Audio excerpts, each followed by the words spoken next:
instruction manual, the power lead, and this is along with the instrument itself.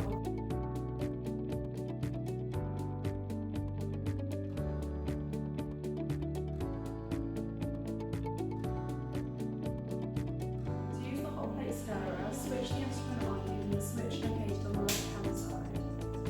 If you're planning on stirring the sample, don't forget to add a magnetic stir bar to your beaker.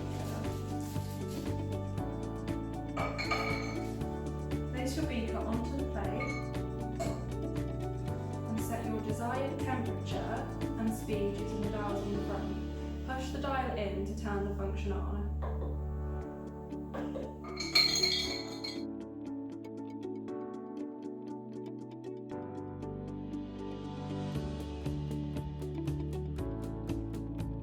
With this Hotplate stirrer, there is the option to use a PT1000 external temperature probe. This allows you to control the temperature of your sample as opposed to the temperature